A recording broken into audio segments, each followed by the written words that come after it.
ladies' dressing room. It's safe? That's right. She wasn't in there. No, she's upstairs. Oh, that. Yeah, she's up. I would guess finding a place to stay. You know what? Let's go ahead and down.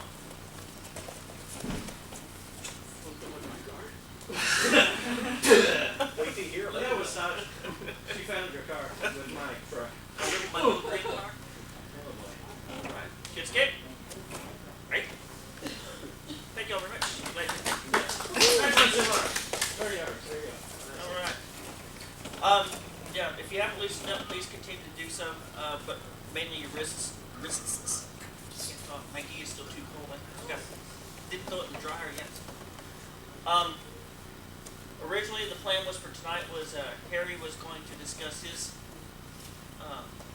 system that he's working on.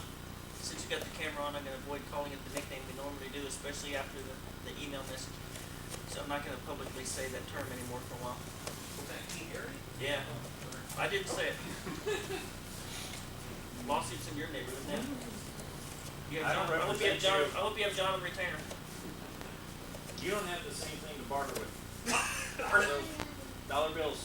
Ah. How many For dollars sure. that you go for bigger bills? Denomination. At any rate, that originally that was going to be what we were going to talk about tonight. Instead, what I think I'll do, since most of this is a regular, normal ITO group and the out-of-towners aren't here yet, which one was I supposed to call? Matthew, or was he going to call me? Matthew said he would call you back sometime. Okay. And I talked to him just before you left. Okay. I wonder if he's still out of town or He said he's getting in, he said he would call back. In the meantime, Harry and Lisa and one buddy from their dojo, they didn't leave Austin until 4:30.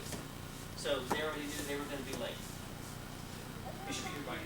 That's depending on who's driving and which route they take. The last time they took the scenic route, took 610 around. It's 6 around. Yeah. Especially this time of night. I made that mistake coming in from Texas A&M. Oh look, here's 610. It's like all the way around. Yes. So at any rate, what I thought we would do is to work on tonight is I'd like to spend some extra time working on proper ukemi skills. Just take the time to lots of break balls tonight for this little session here. The reason is when we actually get into the meat of the stuff later on, which is the san kata, there's lots of falls that have to take place in there. My other plan is, so far as schedule goes, is the morning tomorrow. Somebody's shoe phone's ringing. Somebody's brown bag. It's probably Kim's. Yeah. Go ahead and answer it. But my plan is for in the morning, not too early, like say 9 o'clock or something. Yes, sir. 9 o'clock. Is that too early? No, that's perfect, sir. Okay. Yes, sir. I may have to work like I'm on call. So what's that got So, to do with 9 o'clock in the morning? so the later we start, the better for her. Yeah. Okay, so that's what I'm thinking. 9 o'clock to give everybody a chance from out of town to go find, like that when they come in. If Matthew even comes in, they can go eat breakfast and whatnot and have it digested before we start. The morning session will consist of the first part of the san kata. The afternoon session, hopefully I'm going to try to split it up so that nobody's knees get totally blasted, especially mine. So the afternoon session will back up or jump forward to some standing for the san kata. Just before dinner, I plan to do the demonstrations at that time, about 5 o'clock or whenever Randy can be here. What time can you be here? Here as soon as I can. Okay. As he's having to work. So, as soon as in at near around 5 o'clock as possible, we'll do all your demonstrations at that point in time. Tomorrow, that's tomorrow. Saturday evening, yeah. Sure. I guess that's tomorrow.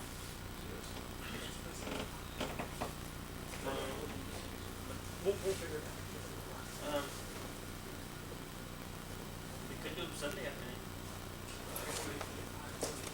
But that's all right. Whatever. I'll We could do it first thing Sunday morning.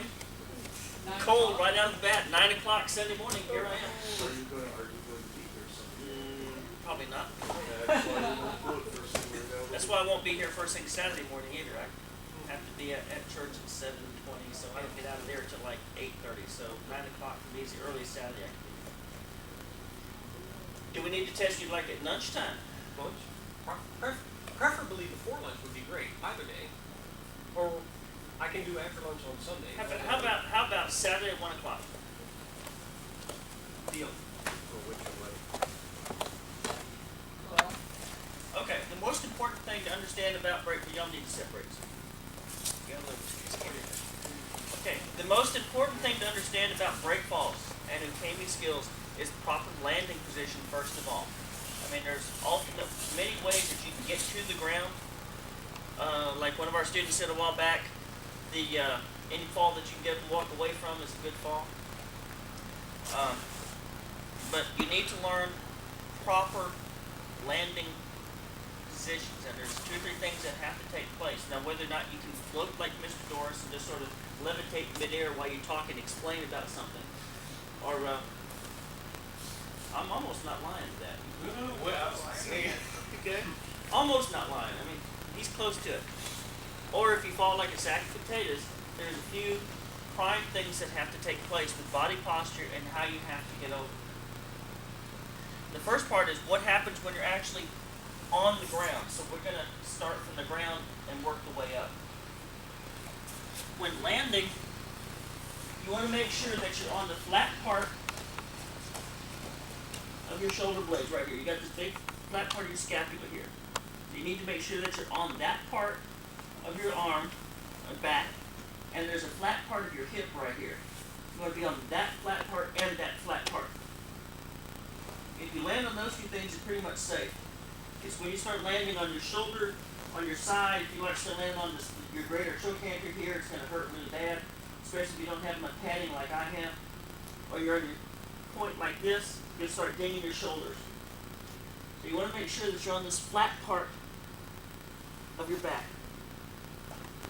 The second most important thing is, what do you want to do with your feet? With your feet, you want to make sure that this bottom foot is not pushed down this way, because you're going to jam toes if somebody throws you really hard with it.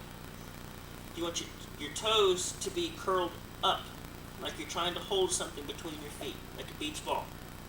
You want those toes curled up. Also, when you're landing, you'll find that having that foot curled up tightens up your calf muscle down here, so that when you hit the floor, that calf muscle takes most of the brunt of the action before your ankle and heel look like it should be hitting the floor. So with this foot and any other posture will hurt. You land with your heel, it's going to hurt. You land with your toe on this cold mat, it's really going to hurt. So you keep your toes curled. The third thing is what to do with this leg. A long time ago, they used to teach judo people to land with this leg up like that. Well, what ended up happening was, occasionally, people would get thrown. They would land with a forward momentum throw, so they're being pulled out toward John. This foot would hit the ground, but body momentum would carry them all the way up. Because they're still bouncing along the floor, but their foot is stuck. And that ended up hurting your ankle and this knee right here, because your foot would stay there. It would twist that knee pretty good. Okay? The other thing that would happen is you would occasionally land with this foot like this, with your toes up in the air, and you'd hit with your heel first. But still isn't too bad. The third thing that happened was you would end up hitting with your foot on your other calf. And you would hurt that calf really bad, possibly even breaking the leg. Some of the other systems got away from this, like if you start seeing how Yoshiba people fall, and do some of the other systems do rollouts, they started curling that leg up underneath them. Instead of doing a pop-up break fall, they would curl this leg up, put this leg out, and they would come up to a kneeling type of come-up posture. Well, this is okay if you have nice strong legs to stand up and you have enough momentum to try to get yourself up. The problem results when you got this leg curled underneath you and you got this leg out straight. Potential for injury happens once again, especially if somebody decides to fall on top of you. You got this leg curled up and you're starting to come up and somebody falls on top of you, your leg is not in a good posture. And you can break tibias real easy. Okay? Yes, ma'am? you're also susceptible to very easily too. Yeah, you can't get up. You're stuck down here with 1 foot crossed underneath you. You're pretty much stuck as to how you can get up. Okay? So how you need to be sure to land is with this leg. Try your best. I mean, I learned to fall this way with this leg up in the air. Okay? I actually learned to fall this way. You have to learn to make sure that you keep your feet separated all the time when you're landing. The problem with that is you keep thinking separate, you start rolling backwards, you start landing more flatter and flatter on your back when that happens. So you start thinking to kick this leg out straight and separate. Okay? Now, again, for everything good that you do, there's something inherently evil. Even if you have your legs out straight and you land like this, with your feet holding, with your bottom of your foot down, instead of landing like this or landing like this, if you're holding like this, the good part is, if you slap your ankle, nothing's going to happen. The bad part is, with that leg outstretched, if you land like this, you can rack yourself very easily. Okay? So you always want to avoid that. So everything, avoid that meaning injury to any part of your anatomy. Avoid that, avoid, quote, that, okay? So you separate your feet, you curl one up and one down. So you're holding something between your feet. Okay? The slap takes your body weight off of your body as you're landing and throws your weight out more to different angles. There's all sorts of scientific words for this that I don't know. But as you're landing, it works like a snowshoe principle. If you curl up in the ball, you're going to land like taking a bowling ball and throwing it in the sand. Okay? That's how you're going to land. You'll sink about 4 feet into the dirt. With this position, your body going out this way instead of being here, which is, as you notice, curling that leg up curls your center more close to you. As you're landing hard on your hip this way. This leg curled out, you've extended your mass as you're going over, extending everything out and throwing it out this way, taking the weight off your pelvis and your shoulders. This hand here, as it slaps, it goes at a 45-degree angle, again taking some of the weight off your shoulders and extending it out down that arm. Okay? Any further than that 45-degree angle starts to hurt your shoulder again because you start elevating, landing on your elbow and your shoulder. You start messing this up. So you want this 45-degree angle close to your body. Too close, again, can injure the elbow because your arm won't turn when it's too close. And you can land on it and get it trapped underneath you and hurt and everything else. Okay? So approximately this 45-degree angle with this arm right here. Feet apart, top foot down, bottom foot up. Okay? Now, with this hand, I like to teach, keep it up in the air. Again, I'm a judo player. I want to have this hand, boom, ready to go. I got down here somehow. Obviously, somebody's going to come down on top of me. That's the judo mentality. I'm being thrown, boom. Okay? They're not just going to stand there. They're coming down on top of me.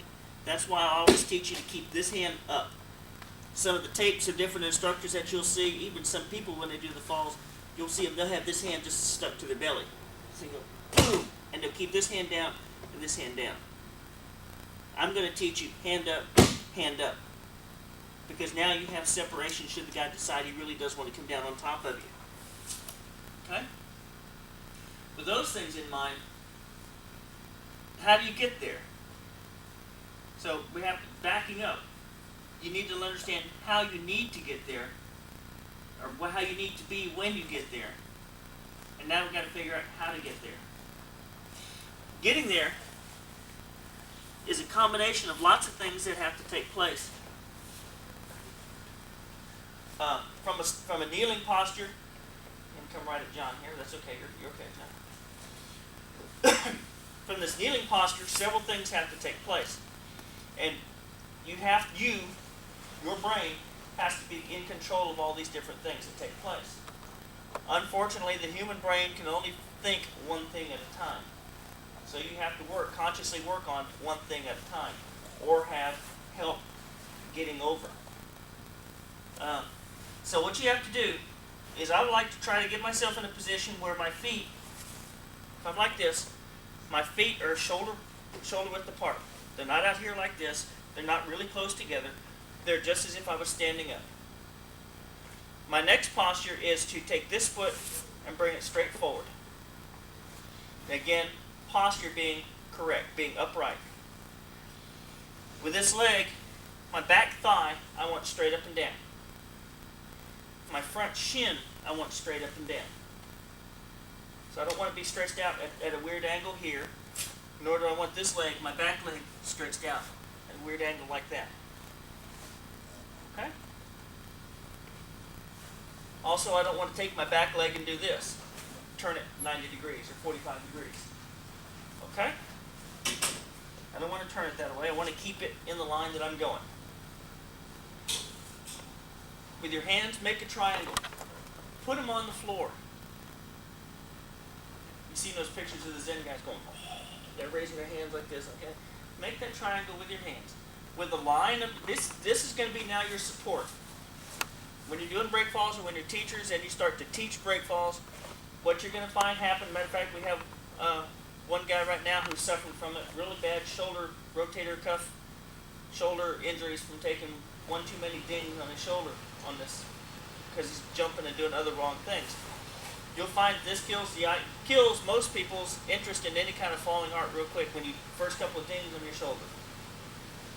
So you have to do this right, and you have to teach it right straight up off the bat. Front foot, back foot, triangle. With this triangle in my hands, I guess I need to go this way for the camera. With this triangle with the hands, I want to put them on the floor so that the line of my thumbs for that triangle is parallel to the line of my instep of the front foot. Boom. Now, what most people is going to happen, as soon as this happens, they take their butt and do this. They go swing 90 degrees, they throw their butt to their left, if it's a left side break fall here. They'll throw their butt way out over there so that they can put their hands down on the floor. Well, as soon as you do the next step, that's going to send me off into Sanjay over here. And my practice to break that habit is I'll stand there with my stick and bump your butt every time you go to stand up. Boom! I'll hit it every time to keep you back in alignment. Some of y'all think have seen me do that already. Here, hands down. Now, if your belly's big like mine, or I should say my belt is really thick, okay? If you have one of these 6-inch master belts and not a 1-inch, 1.5-inch belt, sometimes you're not going to be able to get your belly all the way over that huge belt knot, okay? You can laugh anytime, okay? There you go. Relax. Yes, you can relax. You can relax. That was a sensei joke, so you can relax. Okay? So what's going to happen from here is I straighten my leg. And as that happens, as I put my hands down, because of this belly, some shifting will take place. Now, for you fat folks, I raise my hand, or you're teaching somebody fat, you're going to have to teach them that it's, when they put the hands down there and that happens, when the hip swings, they're going to have to correct it on the next step. When you straighten that back leg, the belly opens up again, it becomes clear again. So I'm here, I shifted so my belly can get over the knot. The next step is to straighten the back leg. Now, I can't be doing this, because otherwise, I'm falling that way, perpendicular to that line of the feet. So when I straighten this leg, I have to adjust my pelvis down. You see that? If I let it stay there, I'm going to go this way. So I have to keep it here to go forward. Am I getting too far ahead of everybody? Okay. So I'm here. You see I have to keep moving my foot? How many of y'all keep seeing me move my back foot? I'll stop and talk. This way's for balance. As soon as I go down, that foot moves down. Okay? When you get a chance, preview the tape. Every time I'm doing this, the foot comes up. It's like the Duncan bird thing. Okay? I come up, the leg turns back behind me for balance. Once I go down, the leg comes forward. Because that's the most important leg. Because as I'm kicking over now, I'm here, down, I straighten the back leg. From here, when you go to straighten the front leg, the problem that happens is when you straighten the front leg, people rock backwards. When you tell them, you say, oh, straighten the front leg now. And they go, eh. And they rock backwards and go, okay, now what? Well, that's when you have to emphasize the fact that they're trying to go forward, not backwards. So, when you straighten that front leg, you want to let them know they need to continue to be leaning forward. And that will happen if you can get them to drop their chin. In my case, I'm still trying to look forward to talk. So I'm like this, and I'm like this, and I'm going, you see my head do this? If my head is like this and I straighten the front leg, nothing's going to happen. But if my head does this, and I duck my chin and I straighten the front leg, I'm going to start rocking forward. Now, you see my back leg start to swing around? I can't have that, because now I'm going to twist when I fall and come this way and land flat on my back and cross that away. And I'm going to go, oh, Randy, it's not working. Okay? This doesn't work right. What's the deal?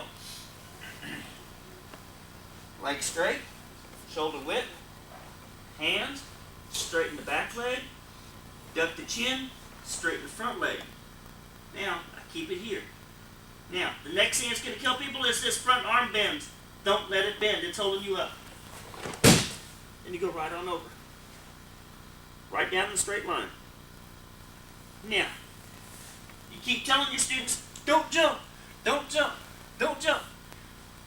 But they have to at some point in time. I'm guilty of it.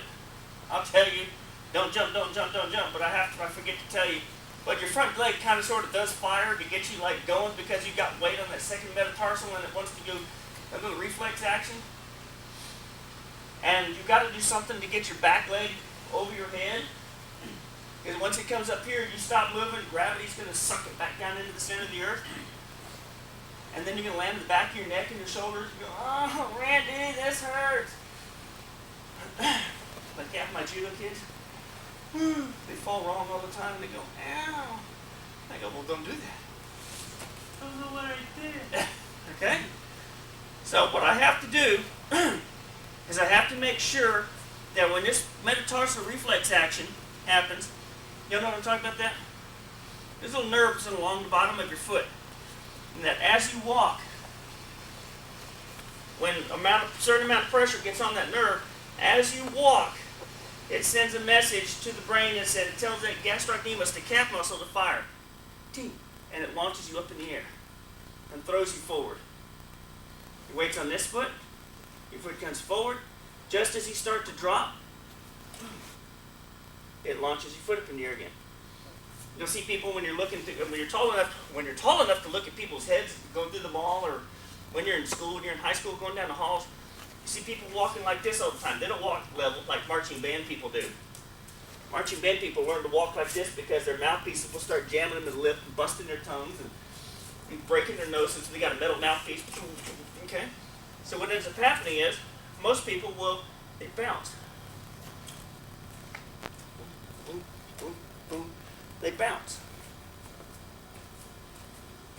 And that's that metatarsal reflex kicking in. Ding, boom, tink, boom, tink, boom, tink. Not that extreme, but that's what's happening.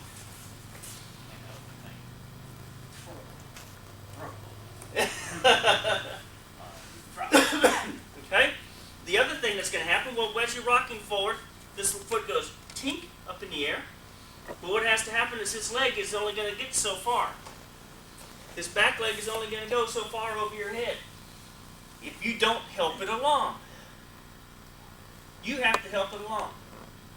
When you become a sensei, you have to help it along until your student learns to help it along themselves.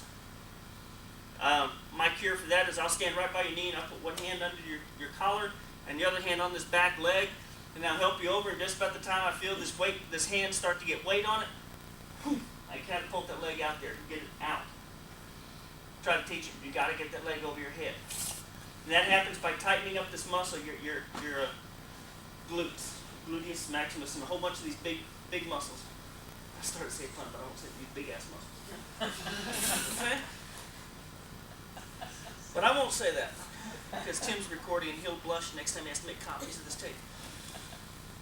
Okay, so here I come up, rock forward, pick this leg up, and just by the time I wake, you can see my ankles start to twitch. That's that nerve trying to take effect. When that nerve takes effect, well, this leg is just hanging here. So I'm going to go yeek, and I go boom, because this leg is only going to go about this far and drive my shoulder into the floor. At this part, I let this tink happen. But as I take this leg, I have to tighten my butt muscle and throw it over my head at Randy. I have to physically think, get my back leg over my head out here. I have to physically think it, consciously think it, okay? So that happens from here. Hands, straighten the back leg, straighten the front leg, duck your chin. Now right here, I take the back leg and throw it over my head. And if you've done the fall right, you go right down the line. Toes curled up, toes curled down. On my side. Boom, and back up. Back parallel to the line. Okay? How does that work standing up? Same thing. From that kneeling posture, you're here. You've got the hands put down. From a standing posture, you're going to step. You're going to bend over, not twisting the shoulders. Not doing that. From standing posture, that's what kills everybody. They come up over here and they go, well, look what that just did. That just gave me the biggest garuma. I'm not doing this motion. I can't do that. The only thing that's going to turn are my shoulders. Really just at the elbows. I'm not doing this. I'm not swinging from the hips or the pelvis at all. I'm not doing this. I'm turning from the shoulders. Okay? Little bitty tweak. That's about all you're giving it. You're here. You bring your back leg over your head. Don't try to keep this leg on the floor. Especially you really, really limber folks. Don't try to keep this back leg on the floor. As you're stepping, because otherwise you're just going to like this again. Then you're going, my fall doesn't work. Well, that's because you're just too damn limber. Okay? When you go over here, you just lock your pelvis forward and you be the dunking bird. This leg out here has to become an outrigger. It balances this. Okay? The other thing that helps balance this is looking forward. I just added weight to that leg. I'm out here balancing. Now what's going to happen is I'm going to duck my chin and rotate my shoulders. And you go right down the line. Okay? You're not doing anything special. You're allowing yourself to fall. You allow yourself to fall. You come up. Let your momentum continue forward because that sets off that metatarsal reflex there. Tink. You allow your weight to come forward. Shoot. Allow the leg to come up. Rotate. Duck your chin. And go right down the line. Okay? Like y'all practice that for a little bit, starting from your knee, and then stand up. When we've done that for a few minutes, then we'll talk about partner throw. Okay? Okay. A couple of things you need to pay attention to. When adjusting your posture, and you're down here, and you heard me talk about kicking your hips out. Well, if you find yourself doing that, and you got your hands in alignment with your thumbs, and you straighten your leg, and you do this, well, if you find yourself with your hips like this, and I say, well, adjust your posture and put the hips back in alignment, what you'll find is that your arm has now changed angles. So you should be leading, as you're going over, you should be leading with this little finger. Right down the roll. That little finger. Matter of fact, if we really wanted to back this up even further, we do that from the very ground thing. You put your hand out here like this, and you put this hand way back here like that.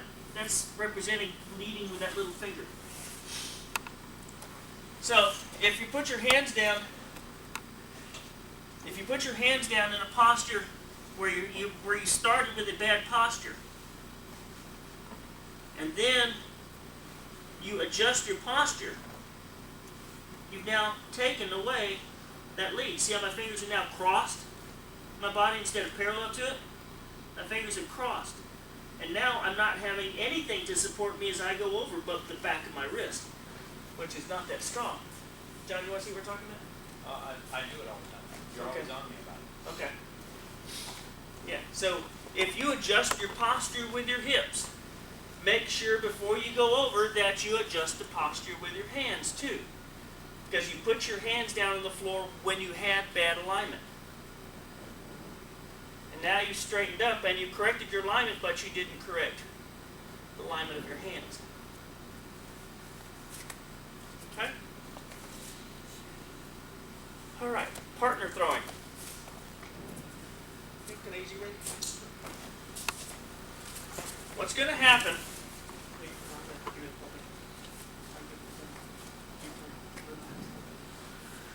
What's going to happen with partner throwing is, well, first of all, you need to relax his hand completely.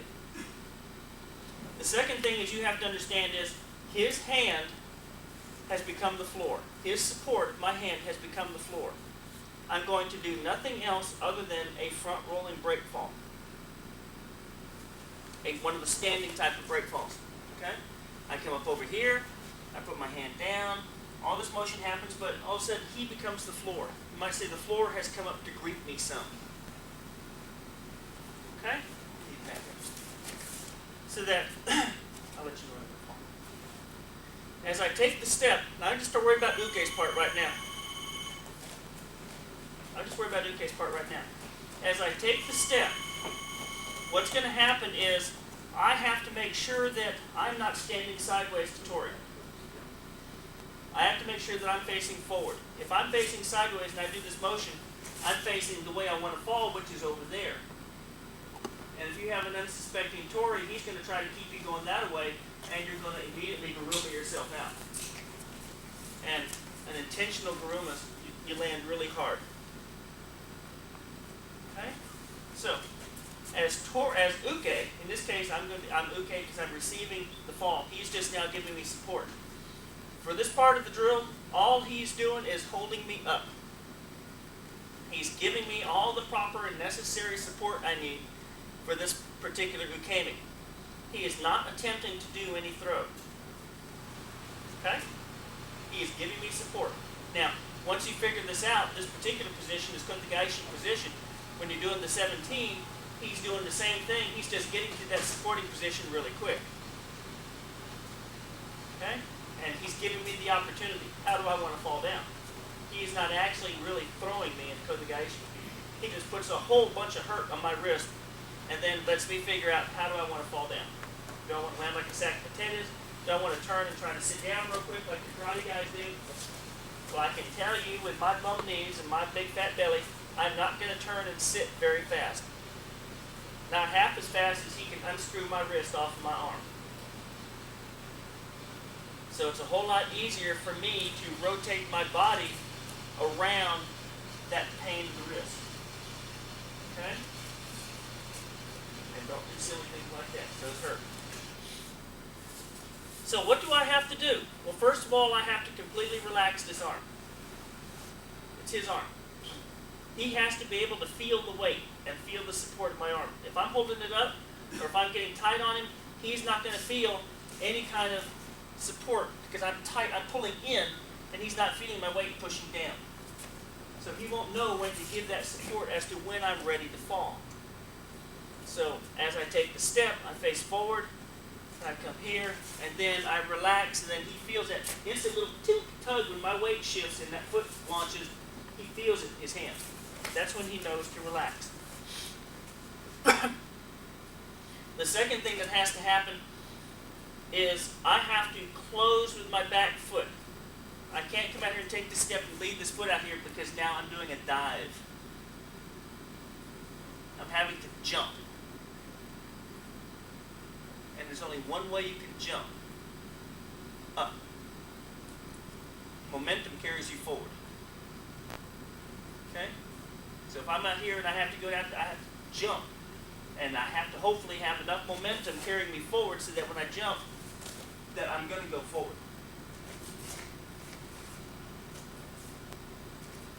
It's one of those guys that do barrel jumping on ice skates.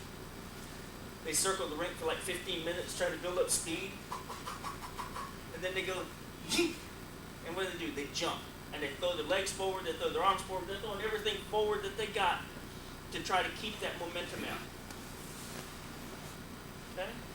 But they're having to jump up when they go. That's why they have to build up a whole bunch of speed to clear all those barrels. With here, I take my step, there's my momentum. I have to close this back foot, which keeps my center here, and it keeps my momentum going. At this point, when that foot is ready to fire, that's when I just duck my chin and allow it to happen. I just duck the chin. I don't have to jump. I don't have to throw the back leg over my head, because it all happens by itself. As I'm up here, I'm going to ask Randy to give me support, but to give me support all the way down. I'm not going to take the fall. No, I'm not going to roll. Just support me all the way down. I'm not going to fall. I'm just going to sort of bend. As I'm here, I duck my chin. As my center of gravity goes beyond, see my back leg start to pop up all by itself? Boom. The lower this goes, let's go down, the higher my back leg goes. It's connected. So I don't have to think, launch my back leg over my head, because then I'm starting to add up momentum instead of out momentum. If you allow yourself to get to that posture where this foot is going tink, tink, it gives you all the up you need, because as soon as it goes tink, he feels the weight on this hand, and he drops that hand just enough, and that takes your back foot over your head. There is some work involved. You do have to duck your chin. You do have to relax your arm. And you do have to exhale. Okay? Oh no, all three of those at the same time? Oh! Okay, I'll take the fall this time. So that when you do all three, you go right down the line. And it happens very easily. There's no jump involved. It happens very quickly.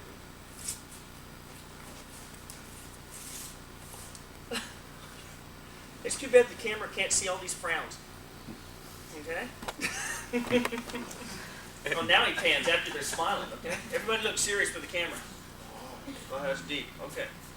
So what ends up happening now is you're getting these motions, and as Uke, you say, well, Uke's not feeling nothing, Uke's not feeling nothing. He is learning a whole bunch. If he doesn't know it, he is learning a whole bunch but doesn't know it. Okay? When you get to a red and white belt, all of a sudden you start realizing you really are learning a whole bunch, and my teachers kept telling me this, but I never believed it. He is learning this sensitivity, this move. Joe's over there smirking. Isn't it true, Joe? It is. Okay? They told me this thing for a year and a half, and I never could make it work, and I couldn't understand what the heck are they talking about. Oh. All I have to do is pick my nose and tweak my little finger? Yeah. Why didn't you say that? Okay? He is learning a whole bunch. He is learning that moment of time when he feels my body go ink of when it's time to do the throw. Or in this case, give that extra support. So when he actually hits Kote Gaishi, he will know that he can't crank on me to affect this throw, because as soon as he cranks, my foot goes down, boom, and he gets tagged with the other hand. I'll trade a head for a broken wrist. I could still fight with a broken wrist. He's going to have a hard time fighting when he can't see. Okay? Other than John. John's trained, okay? We're talking about the thugs in the bar now. But he's learning a whole bunch. He's learning to feel when my body gets to here, that's the time that he affects that throw. Not any time sooner. So if I'm catching whatever motion and he catches this, boom, and I'm boom, that point. You see him go tweak. And that little tweak, he had me catapulted out there. Oh, and he had me going. All he had to do was continue on and be a mean SOB, and I would have been in the bathroom over there. And it didn't take much, because my momentum was already moving at him. Boom, and here's my fall. And then he's down, giving me that little bit of support. So when you do these motions, you're in Mississippi when I talked about this, weren't you? Yeah. Everybody's like, going Mississippi. I talked for hours of this in Mississippi one day, and everybody in Mississippi Till went. about 1 o'clock in the morning. Yeah. By the time I finished, Yeah, it was great. and by the time I left, everybody's like going, "What the hell did he just say?" So fortunately they had it on tape so they could review it later. The only way they got me to shut up was they took me to a beer place. And okay? We'll do that. So he learns that little bit of support and when to feel that weight coming down. Because remember what I tell you in the 17 earlier when y'all are doing this? You're not doing the technique. You allow the technique to happen. You actually affect the technique when it's time to happen. No sooner, no later. He learns that. There's another thing that happens between the two of us. We learn this mutual trust. I learned to trust him that he's going to hold me up. He's going to give me the support I need instead of letting me get out here, let me get airborne, and then just let me go. And let me have to do one of the humongous CYA falls to bail out. Because Randy knows if he does that to me when I stand back up, he better not be in the property. Okay? Because what goes around comes around. Okay? So as I step, one more time, I'm going to let y'all practice this. I'm continuing my center to go forward.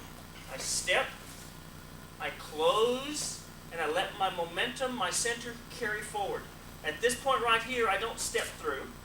At this point right here, when I feel that urge to step through, I'm trying not to tighten up my arm because I'm trying to pause here temporarily. And I don't be leaning forward. This is a bad posture. You don't want to be here. You want to be here. Lead with that dope knot. Lead with that center. Oh, Randy can feel that really a whole lot now. And when you feel that urge to step through, duck your chin and exhale. That's all you have to do. You don't fight it. You don't make it happen. You don't jump into oblivion and into space and trust that something's going to happen. You take a step, lead with your center, duck your chin instead of stepping with the other foot, and exhale.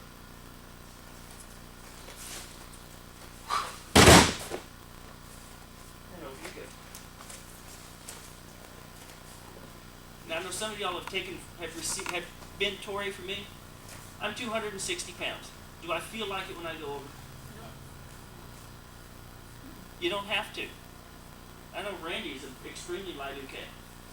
And that lightness happens from not fighting gravity by jumping against it, but with going with the natural body flow. Which one do you want to see? Okay, let's look at that. As Randy takes his fall, he goes out, and I see him start to go, and then that point, he starts to get that momentum going. Randy steps.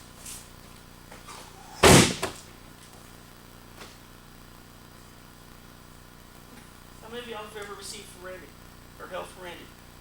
It's just like, I can do it one-handed, please. Okay? What's so difficult about this, Mr. Williams? I can do this all day. Hey, Randy, why don't you go up here and take this ball from me, Randy? Make me look good. Okay? Hey, Dr. Claymore, look what I learned today. Okay? Yeah, you can make anybody look good if you know how to fall right. The most important thing that you learn about this is to let go. You, mentally, let go. Don't control this technique. Don't fight it. You have to know when you walk the farm. Okay? Ukemi has, I'll go into this briefly. Ukemi has three purposes. One is defensive, to keep you from being hurt. One is offensive, so when somebody throws you, you can use that ukemi as an attack. Whether or not you want to do a rollout into their knees, or if you want to do a rollout when they've thrown you and you continue to twist when you hit the ground and blast them, like what I did when Tim thought he died that night. Okay? I said, hey Tim, watch this. Throw me with Kodagaishi. And then launching Tim across the floor. I think he's still in therapy from that one. Okay? Or the third is emotional, psychological, whatever category you want to call it under. You learn to recognize in your own mind when you have run out of altitude, airspeed, and ideas. it's all over. Instead of fighting it more and getting hurt, you learn to say, I'm out of here, boom, and you jet. Okay?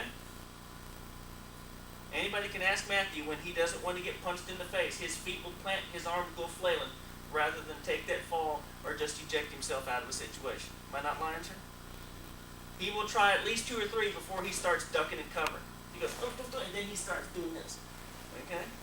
When you're all over him like maggots on garbage, okay? He starts bailing at that point. But it takes him that long to realize it. Well, of course, he just now got his black belt. He still has a long time to go. When I'm up here and we're doing randori, whatever, with Randy, and all of a sudden Randy catches me with something, and I'm going, I can't get out of this. It's better for me to bail out than risk fighting something and really getting blasted. No, now look at this. I'm really in the hurts now. He's got me so far extended out here, I'm going to have to really figure out something big. Yeah. Oh yeah, let's push on my shoulder while I'm at it. Boom, and catapult me in the next week and really hurt myself. Land on my head. Call 911 with a cell phone. Well, we needed John's pyramid. He don't look too good. Okay? Put that mirror under his nose. Is he breathing? Oh. Who's next for Sensei? You okay, Sensei? Give them his belt. That's right. So, these motions are designed offensive, defensive, and psychologically, emotionally to learn to let go. Sir?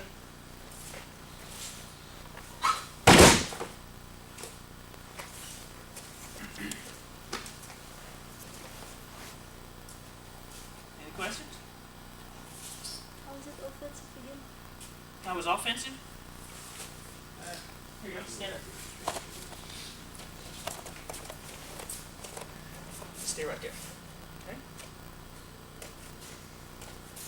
Don't move. Okay?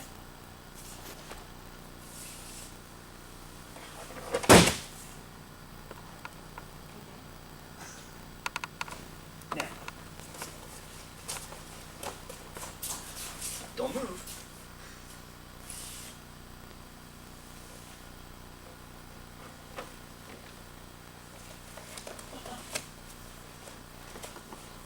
That's one way.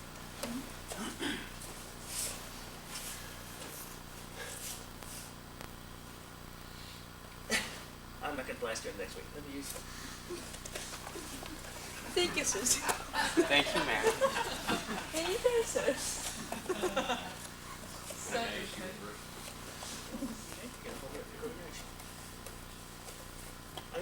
I'm going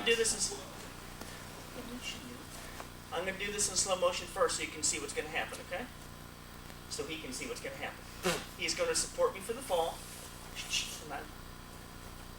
He's going to support me for the fall. Now I'm not going to do it. I'm just going to go slow. I'm going to go, boom, I'm going to land right here. And just as I hit the ground, I take this arm that I told you to relax, and I said it's on his arm. When I hit the ground, I'm going to say, I want it back. And you watch, he's going to do a nice big right-sided front rolling break fall right off over there into space. That's assuming he does it right. This is what I did to Tim. Okay? Ready? You just relax. All you got to do is hold me up. Right, sir. Don't panic. It's okay. If you kill me, it's on tape, so you can have my belt.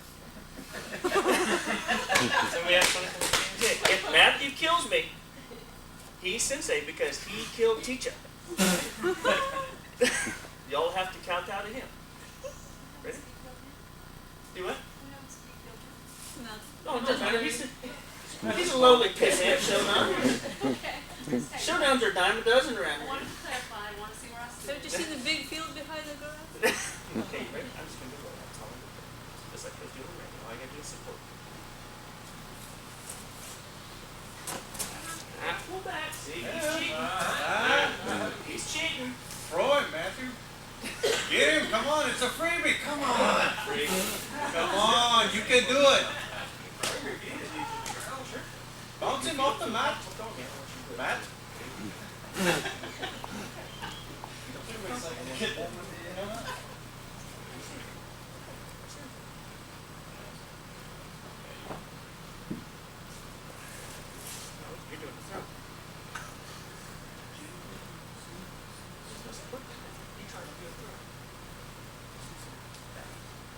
Y'all see what's happening? He's trying to do a throw instead of trying to give me support. Let's go this way from the East Coast, so we can face the fan. What's happening is, when I was working with Randy, let me use Randy, just stay there. Don't go anywhere, you go back. Okay? When I was working with Randy, we had this position here. Now Matthew, come around here so you can see. Right in front. Right in front. Okay? I'm doing this throw here, look at Randy's arm. Everything's nice, and we're both just everything, okay? You're out here. You're already locked. That's the first problem. Second problem is when I took a step, you went, ugh. You're just like cranking on that puppy.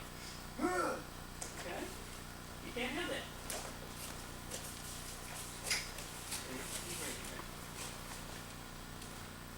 Watch the gate. You're gonna hold it. There you go. Relax. Now we can wait for Randy. You just provide support. You don't do the throw. There. There. You see how that worked? Much better. Now Randy, you can go ahead and do the count. Yeah. I tried that time, but it didn't work. Yeah. You got to turn and pull to your left as soon as you hit the ground. Watch this.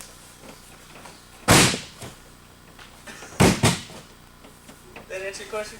Yes. As soon as you hit the ground, boom. Oh, there's one more. Hold on a second. He's latched hold of me here. I think we've worked on this before. Okay? Okay. That's not part of the kata. Okay? He's latched hold of me. Fine. I want to latch hold of him. Now. Remember this break ball? Remember that? He latches hold of me. Boom! I latch hold of him, and I do that break ball.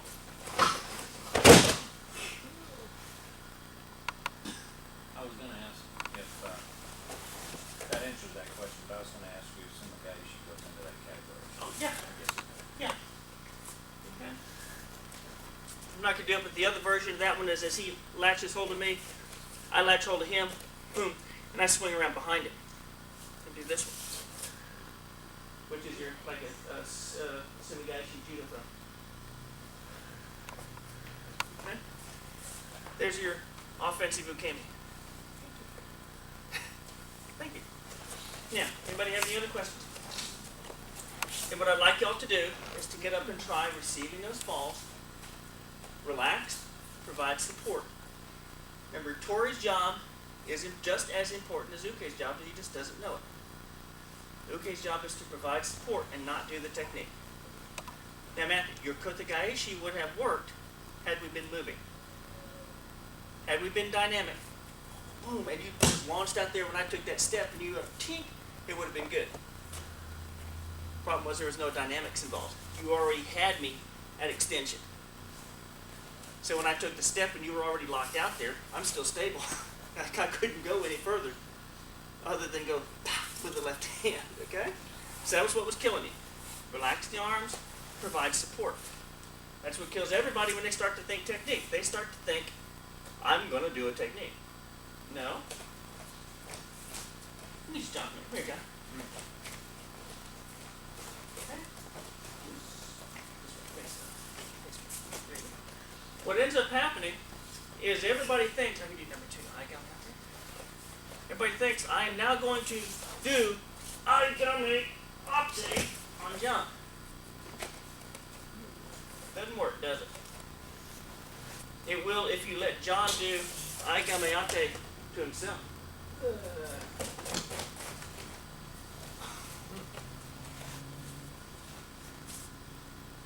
All these people are like going, wait a minute, what did he just do? You want to see it again? You want to see it again from the East Coast side over here? Do it again from the East Coast audience. So John attacks, and I go, that.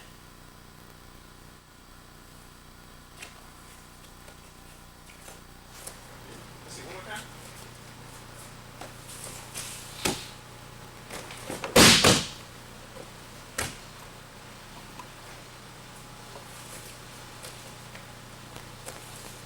My discussion here tonight is not to get involved in 17, But if you catch Aigameate when this happens, that.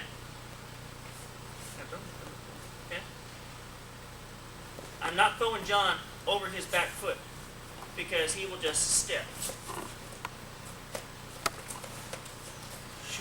I'm catching John with this hand and this head perpendicular to the line of his feet, where he has no means of support.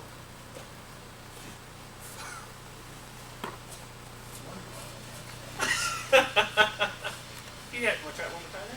Now that he knows what to feel for, John attacks. I go here, like that. Isn't that fun? Yeah. But I can't make the technique. If I come out here and I try to make Aigameate, I get in a hurry and everything happens and John just whips me around, hits me with Oguruma, or a boot to the head with the other foot or something. Left side of Oguruma, you had it. Oh, yeah. Well, like, you just step across that left foot. Okay? Or a boot to the head. I hate to get a taekwondo boot to the head by a fourth thumb. They hurt real bad. Okay? Thank you, Tim. So, get up, try that. Practice hard. One. You're going to hold one finger under the wrist right out here. Okay? Now you can stand next to it if you want, but you can't get too much support from in here. So you need to lead just a little bit with this one finger. Palm up or palm down, it doesn't matter. Whichever way you can feel the weight of their hand. Okay? And then they're going to take a step or two or three. You're just going to walk with them. And then when you feel this urge, that you feel this body weight, that's when you're going to drop out with them. You just extend them out. You come this way from the camera, right here. And he takes a step. 1, 2, 3. And that's when you can feel to extend out. The other thing that happens, you can start feeling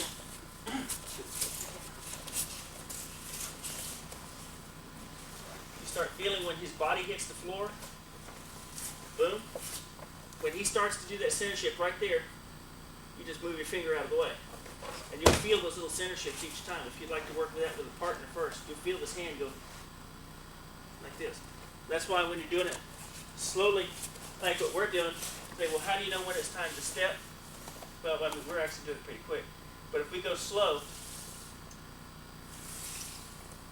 watch. There it is. You see his big center shift? If he does a big center shift backwards, what's going to happen next? A big body drop.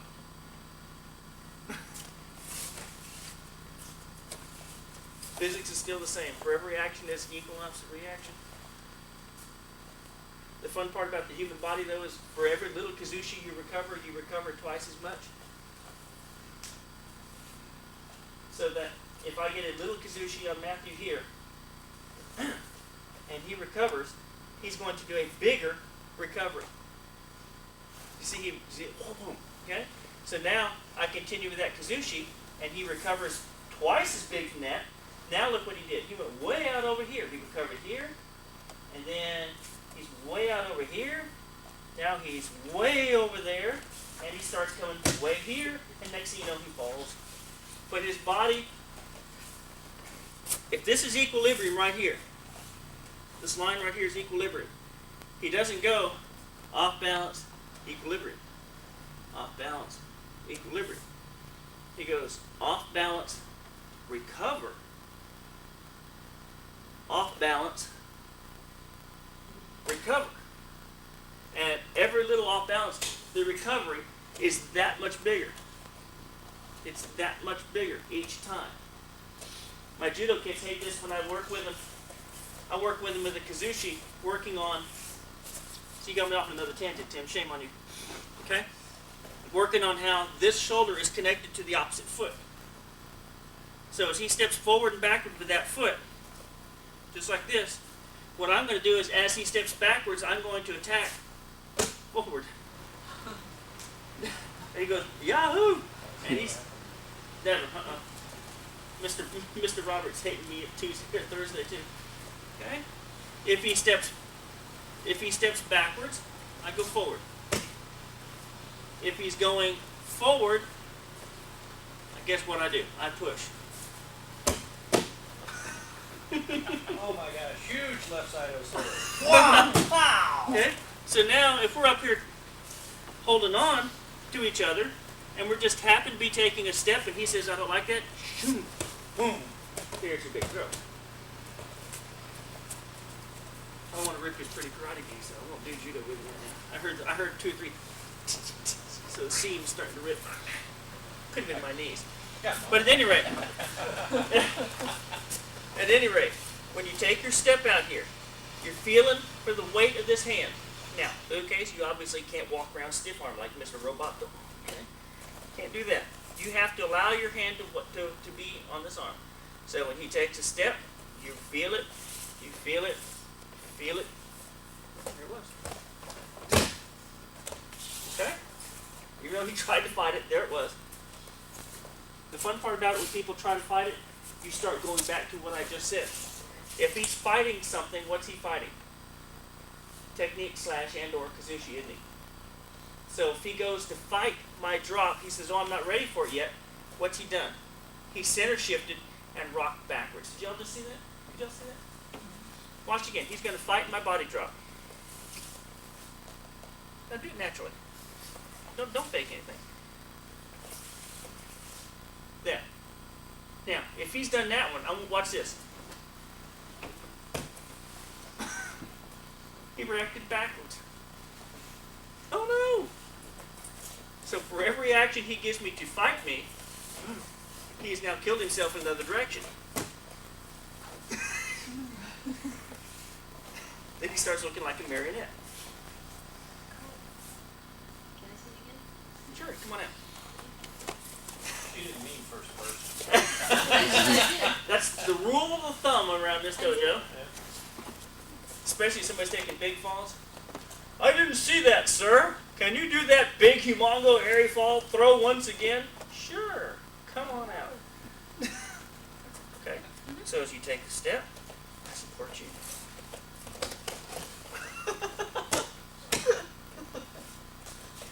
I try to make the body drop go down when she takes a step. Boom. She didn't like that. She recovered. Nope. There she goes this way, and then we go this way. Isn't that fun? Try to make it as small as So, possible. oh yeah, and well, I'm just doing small little tinks on her. No, I'm trying not to overcompensate too. It Okay. doesn't work. She takes a step. I do this, that. Now, do you see her? Do you see her left foot come short? She took a short little step, and then a big back step. Okay? No, that's fine. She said, I'm not going to take the big back step. She almost can't help it. Almost. It looks like if you don't take that big back step, you're going to fall for her. She does. If she doesn't take the big back step, she's now in the position we discussed with Ukemi just a second ago, which is her center's forward, her shoulders are back, and her arms out, and then you just go boom. So in order to prevent that from happening, she throws that left foot, the other left foot. She throws that left foot back. Boom. See all these little dances? She keeps tugging and pulling, and I'm just out here doing this. That's why you see her doing the extra steps, because every time she's stepping, I'm just redirecting a little bit. I'm just tweaking. Okay? And the human body is great about this. Here, I use Bobby. Come here, Bobby. Did that answer your question, Mike? Yes, thank you.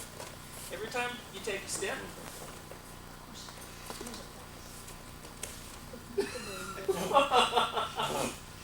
it's like cheek, cheek, cheek, and all of a sudden it's like, I've got you now. You know, it's like walking on ice, isn't it? Hey, come up here, we'll try it one more time. Back up. This is fun. It's like walking on ice. You say, well, what am I doing, Mr. Wynn? Relax now. He takes a step. There. Isn't that fun? You say, well, Mr. Williams, you can't do anything from there. Sure I can. If we're doing any kind of technique, he steps into me. I go 1, 2, because I'm up here and he's pushed into me, so I retreat. 1, 2, then I push on him. And as soon as I pushed on him, what'd he do? He rocked backwards. And he countered with this big forward reaction. Thank you very much. Oh no! Love that. He jumped into my wrist lock. So the whole trick is to wait until it rocks back after. No, the Can whole you trick, visualize it? No. stop right there. The whole trick was to wait until the proper time. Okay. I'm not going to put out there and put all my chickens and the whatever it is and say until he rocks backwards or until he rocks forwards. The reason you can't say that is because everybody has different reaction speeds. I mean, Matthew has cat-like reflexes. He's like, you can't see half of it. You get Emily or you get Tim even, their reaction speeds are about a second delayed than a 16-year-old. Okay? Randy and I will have to stop and think about it for a minute. Well, did he really mean to bring me backwards, or am I supposed to be feeling this? Well, I don't know. Well, okay, I'll stay. We stop and analyze things for a little bit. But you get these 16-year-olds out here, and you watch their cat-like reflexes so that when you go for something. Now, how many things did you all just see him do? I know John didn't see anything, but I heard it. okay. Now, first of all, I flashed a back fist to his head. His feet jumped forward, his head went backwards, and his hand came up and grabbed my hand. Now, his feet are about... You want to come see where he's at, John, so you can see where... Don't move. We're going to let John... Mr. Cameron, we're letting John see this because he's having a hard time seeing from a distance. Can you see his body posture? Toast. Okay? Especially for an ex-judo animal. I mean, I'm looking at a humongo Ochigari, up the middle throw, Uchimata from here. But the best thing is, see, he's holding on to my hand. He's white knuckling right now. And that tells you what? He is not falling forward, is he? I'm not just gay enough, But did you see how fast his reflexes were? I mean, like, boom! I mean, it's lightning fast. Here, right there. Okay? Now, in comparison, snip on this up. In comparison to those lightning fast reflexes, you got people like Randy and you got myself who will think about something for a minute. You see his hands come up and his head go back, and then he stepped. He went, oh. And the only reason he stepped was because he met resistance. He's like going, eh, and so he had to do the step first. I mean last, because now I'm pushing him over. So everybody's reaction speeds are different. So I can't come up there and positively say the time to throw is now. No, what I meant is you have to wait until the opposite reaction happens to what you actually Correct. affecting in the first place. Correct. So you have to The problem with that, it again becomes sensitivity. And foreknowledge of, if he's going this way, you have to already know. If he's going this way, you can do this. This half of the body is affected by the other half of the body. Top half of the body is affected by the bottom half. So you have to know these things already in advance. Let me pick on Matthew once again. Come on. I know I'm getting away from our topic of discussion here, but we'll get onto it again in just a minute. So I'm working with Matthew out here. I know that if he throws a hand out here in front, place. Look. He throws his hand up here. Whew, okay? Now, the lower half of his body shifted. How do I know that? Because his belt knot is off over here now. His hand is not in his center. Oh, thank you very much. Okay? So that now, put your center back where it was. So that now, he thinks he's really strong over here. Now, he's going to pull himself into that.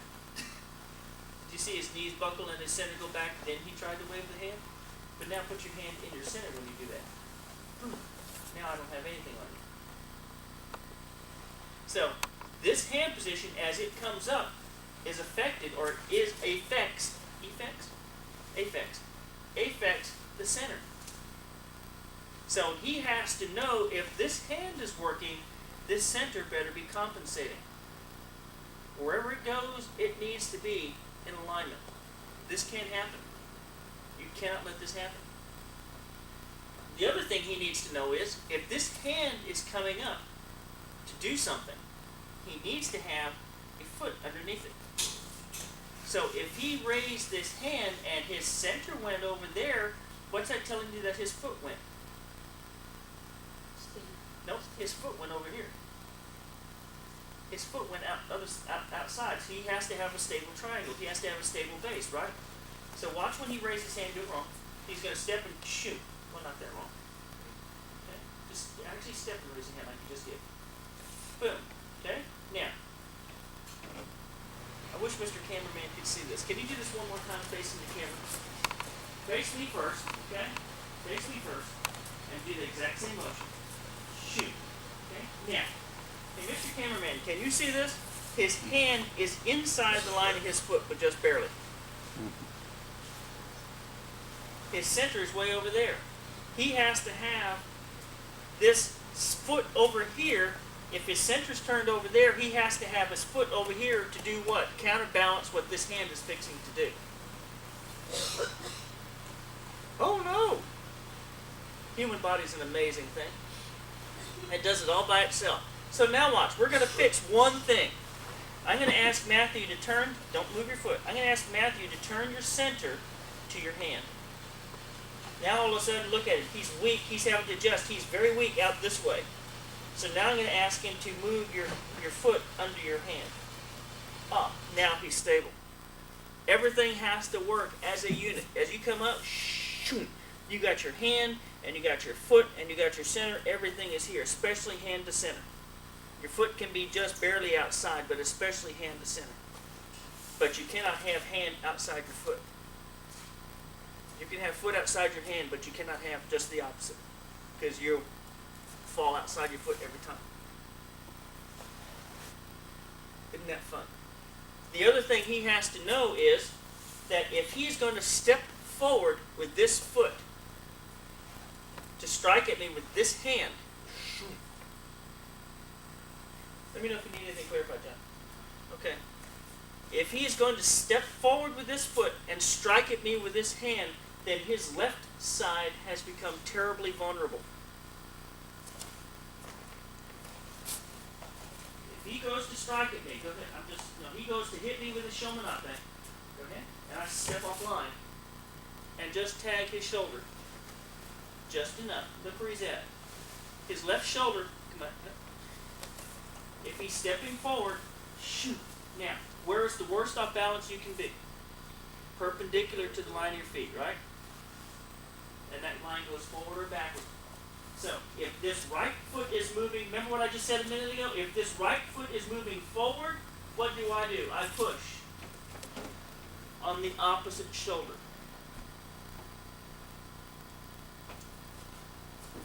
We got quiet, didn't we? Okay? So Matthew and me are squaring off, and all of a sudden he goes to jump on me. I just attack the other arm. I got a bag of groceries in his hand. My baby. Whatever. Okay? This hand is occupied. If you want to make it unoccupied and you want to add that other hand to it, you do this.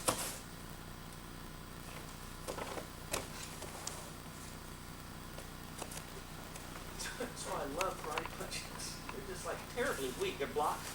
They punch things. They're powerful in their own way because of their speed. They're lightning fast. Okay? When you make impact, if you're caught off guard with impact of some, especially like people like John and even Matthew, you're caught off guard with some of these things, it's going to hurt real bad. But if you're moving as the punch comes in, it's not going to hurt hardly any at all because you see all this time in the world to go tink on the opposite arm. If you happen to block the striking hand, and now he doesn't like that motion, what's his next reaction going to be? He's going to have to stand up or fall over, isn't he? If he's up in the air, now watch this. You see his back foot moving? Go ahead and close the foot. Now, what hand am I holding on to? The opposite hand, right? If his back foot is closing, I attack the opposite foot.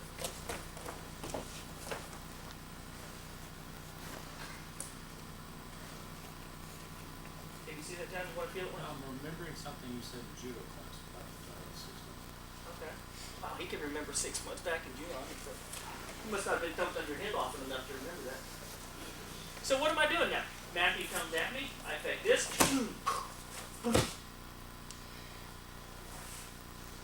I'm taking it off balance every which way he moves. I'm affecting every opposite side of his body. He comes at me slowly.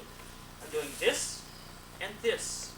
He's moving that way, I'm going this way. He's coming at me, he turned his back, I'm doing that. He moves one more time, he's giving me an arm, now he walks into that.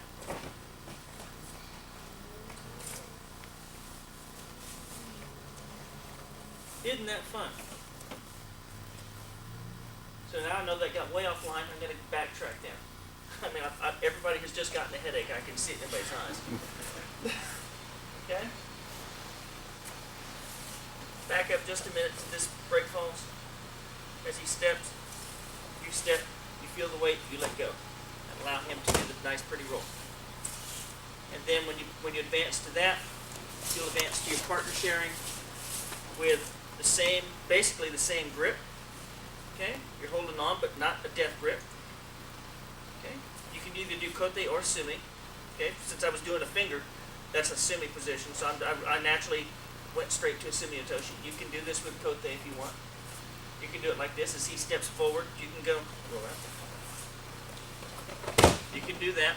Then get used to feeling where that hand posture is when he drops. And then, as he takes the step, give him support as he goes over. Okay? Now, you as Tories, you need to watch out for one thing. You as Tories need to watch out for one thing, which is turning and holding your body the wrong way. Because you can cause him to do funny things that he doesn't want to do. If I step this way, don't take the fall, just take the step. If I step this way, and the next thing you know is I do this, I've caused him to do a nasty garuma. Okay? And I'm not trying to do that. He's having to do actually he'd have to be doing CYA big jump over here instead of turning his back. Don't do it again, we'll just take your step. Boom. You see how all of a sudden he's facing that way? But yet he started down this piece of tape over here. So what I have to do is, I start a little bit ahead of him. Yes, I'm not standing parallel to him. I'm kind of sort of standing perpendicular to him, because when I actually hit this throw in kata, I'm going to be going something to this effect. I'm here, I've relaxed the arm, he can have it all he wants. He takes his step, I take the step, and I lead him out, and then just drop whenever he's ready. Okay? Thank you. Try that. There you go. Does anybody have any questions or anything that we worked on tonight? I know I went off on a large tangent there for a little bit. Started talking about my favorite subject of Kazushi there for a minute. And just, my legs started twitching and hairs on the back of my neck started tingling. We started getting me talking about my first favorite subject, which is Kazushi. My second favorite subject is Ukemi. So I kind of sort of went off. I apologize on that angle. I didn't confuse too many. Tomorrow, by the way, tonight we're all going to go out to eat. If anybody'd like to join us, I think we go to the Mexican food restaurant because they're open basically 24 hours. It's just up the street in the Kroger parking lot. So we go eat some dinner. Tomorrow the sessions will start at 9 a.m. Give everyone a chance to sleep in, eat breakfast or whatever. Okay? And I'll just basically play it by ear. And we'll start working with the idea of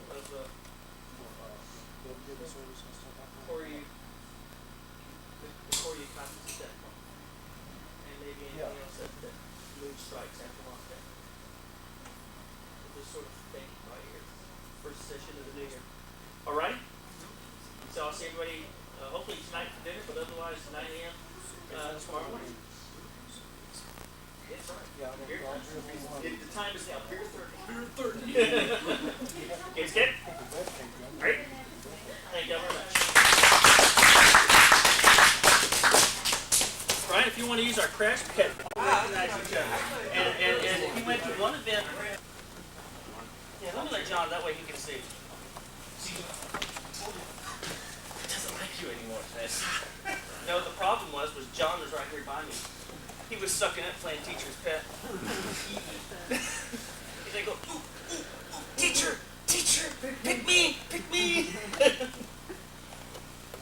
Like when I used to work at Texas School for the Deaf, you'd be talking to someone wanted your attention. Well, they think that because you can't hear them, that you don't know that they're there.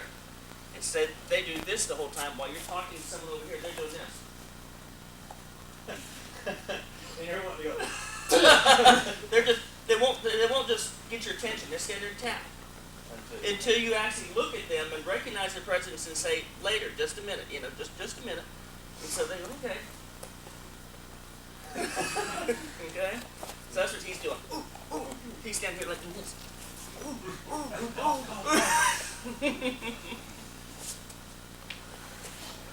Okay, it's going to take a little bit when I start to get down here. I'm going to be going down a little bit slow.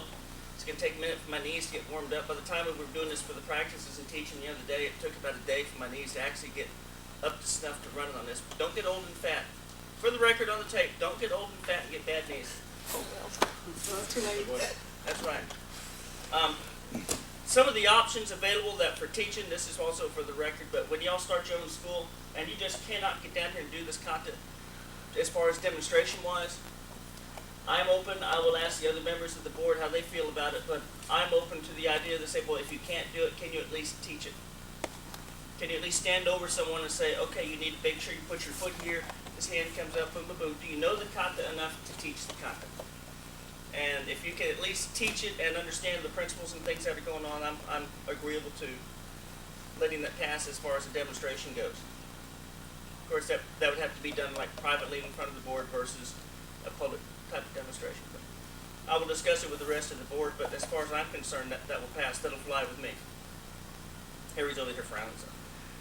Wait a minute, he always looks that way, actually. I believe that you can do it standing if you can't get on your knees. Right. Be all right. But Oshitoshi is Oshitoshi and things like that. I'll discuss this as we go along. So a lot of the techniques from the kneeling portion, I'm from the south. A lot of techniques from the kneeling portion are also the same as standing techniques. So as he says, again, that could be instructor's privilege. If you just cannot kneel down, period, then you can do it standing. Okay, first technique. You walk up and you get distance. There are several different methods of judging distance on this one. Some of them do it before you get here, some of them do it when you get actually on the ground. I think we need to face this way, kind of sort of this camera. Right over here. The camera's coming from the southwest corner. As you go to kneel down, you step backwards on your left, and then down that way so that your knee is just about even with your heel. Now what you want to try to avoid is what John just did. Okay? Everything is supposed to be a controlled movement. The other thing you want to avoid is what I did, which is have one hand near my knee, the other hand just hanging down. So that as you come up, you want to support yourself. And I found with me having bad knees that I can use this right hand as it slides down my knee to actually support myself enough to control my motion as I go down. Then you put your other knee down. Okay? Several judges of distance. Some include sitting here like this. If you can touch each other's shoulders. The other one that I have seen, which I like to use, is one person go down and he stands up. He's going to be like trying to hit you in the face. That would be about the right distance too. The other judge distance is just about 3/5 lengths, 2 to 3/5. Now, John and I, this is a flexible movement position by using fists because John has like mega arms. Okay? Now, if we had John and Matthew, it wouldn't work. Because if Matthew was Tori, he would have to have a different distance judging. I'm sorry, if Matthew was Uke, he'd have to have a different distance than what he would if he was Tori. Only because Matthew trying to hit John from right here, to come up, he would miss if John wasn't moving. So he'd have to move in to be able to come up and then try to hit John. The problem is, by this distance, John is like already here on Matthew. So there's distances are flexible, and that has to be set by you and your uke in advance. Okay? And that's just something that you have to work with. Sizes, shapes, heights, flexibility, all that good stuff of all the different folks. That just has to be set by you, and it basically just comes with experience. I happen to know from working with John that his arms are about as long as his legs, and so I can't get as close as I would like to get with him, especially if he's going to be trying to hit me. So this is about the distance for us, which is about 3/5. Look at there. Okay? The first technique of this motion is Oshi Tai Oshi. There are also 3 different ways of understanding this technique, and I don't remember the Japanese. It's sen, no sen, and sen, no sen, and I forget what it means. But basically, one is that I'm initiating the technique. The second one is I'm responding to an attack. And the third one is I am sensing a technique, and therefore I am attacking before he actually looks like he's attacking, and therefore I'm responding. I forget what those 3 words are, but it's one is sen no sen, and the other one is sen no sen, and then there's something else. There's 3 different Japanese terms. I can't for the life of me remember what they are. When Harry gets another cup of coffee, he might be able to help me out. There's 3 different terms in there. Hmm? Yeah. Okay. So what's going to happen, I'm under the impression, at least my school, that when I teach this, is that I'm anticipating his technique and I start to flinch my hand in preparation for thinking that he's fixing to attack. I will flinch, he reads that as an attack, and I now have to make the technique happen. Okay? So I'm of that school. Unfortunately, John can't see my hand flinch, and so I have to give him some kind of auditory clue, like a type of inhaled breath or something, where he can know that I'm doing the flinch.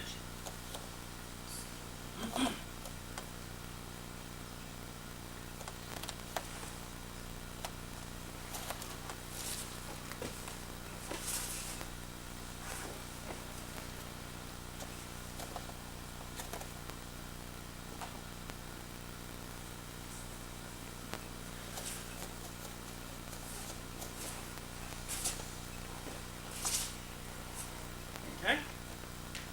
What happens on this is as I flinch,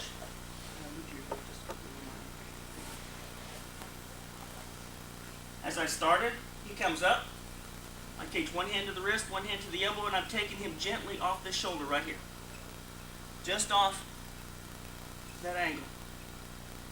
Now, from here, I open up to give myself room to knee walk through. What I'm not doing is what a lot of people like to do is they come here and they do this. They sit back down and then try to come up. I'm not sitting on my heels. From here, I'm just opening. Now I have room to knee walk through and come through. Let me borrow Sanjay for just a minute. You can stay down. You can stay down. You stay down. Sanjay, if you'll stand up, I want you to see that. Just stand up right here.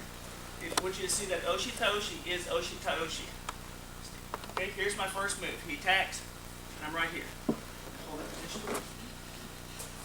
Sanjay attacks, and I'm right here. Hold that position. I'm from here, I open up. I'm here, I open up. Is this looking familiar to anybody? I need to walk through, boom, in that position. Here, I step through. Huh? Tweedledee and Tweedledee. There you go. Okay. Now, knee walk through at this point, so I have to be here. Boom, right about here. Here.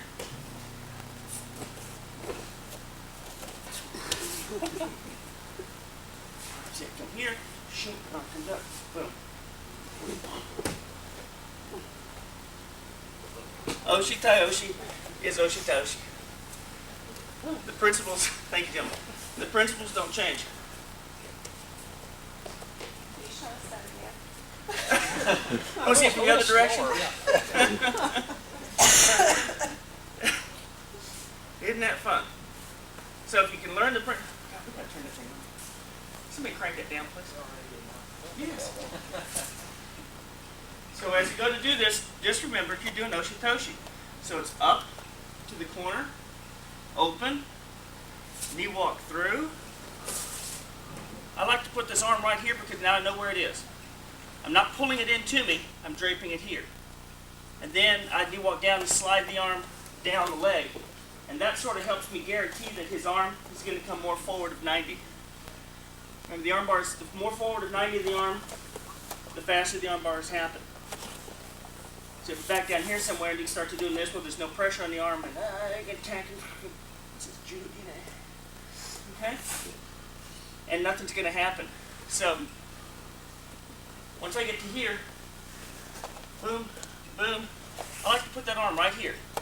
So that now as I knee walk through, his arm is going to go the length of my arm, my leg down here. And it already goes forward of 90 just a wee bit. This leg comes up, and I like to put it right in his armpit. Boom. Now, once I'm here, I now separate my base so that I can drop center. Don't do this and look down, because you're going to find yourself rocking forward. Look up, which is pulling the muscles on your back, which pulls your center underneath you, and then widen your base. Now, as I do that, I'm digging my knee into his armpit here, which is pushing him this way, and this hand is stuck to my knee right here, and this is happening. It's just stretching his arm out tight. This hand here is folded. Turn this way. This hand is slid down the knee. Boom. This one's in his armpit. Here. Back of his elbow with the webbing of the hand right there. That's fine. Webbing of the hand. Here. Not grabbing. Look forward. Spread your base. Okay? And then aesthetically, you always have to be in control. Also curl the toes. They always have to stay curled. It's a funny thing. As soon as you flatten your toes, you're going to have a tendency to do this. And then your center is now being pushed behind his elbow instead of on his elbow.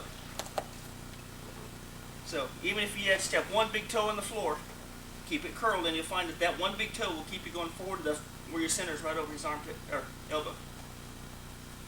Spread. Drop. Now, you're always showing that you're in control. You don't just move and leave him here. Flex the arm. Make sure he has it back at least to a neutral posture before you get up. Okay. Questions on that? Want to see it one more time? Okay. One more time, non-stop.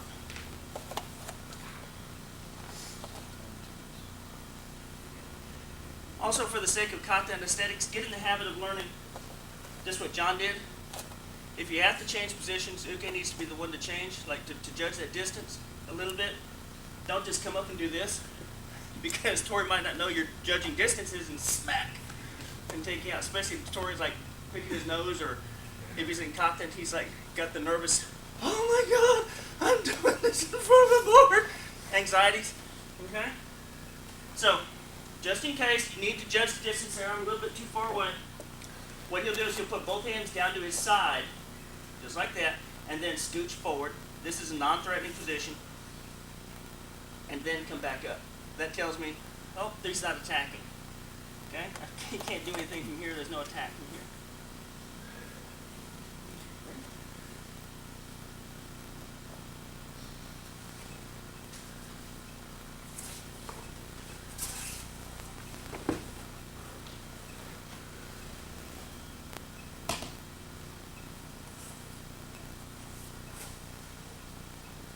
Okay, any questions? Oh, cameraman says do this. This way? Facing the camera. You want me to face that? No, Okay, he wants me on to this face the line. camera. This way. Yeah, a little bit more. That's good. A little bit more. There you go. This way.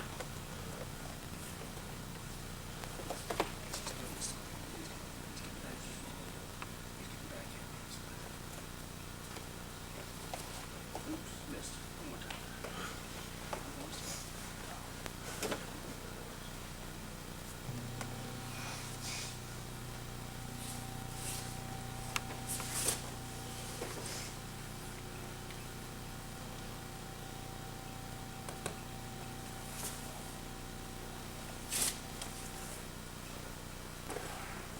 Okay. Thank you, John. Will your partners try that?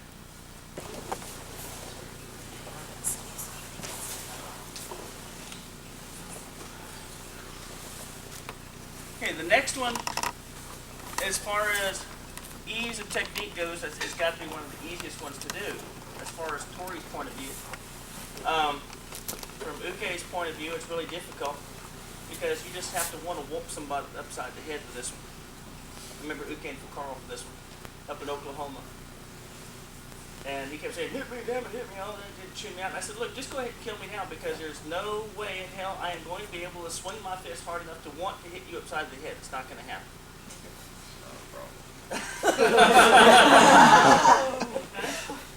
Yeah, now that I'm not his transportation, it's not a problem.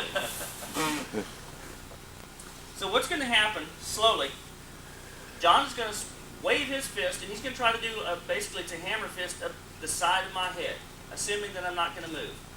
Boom. And then knock my head off, okay? And then he takes my belt and says, I am now teacher.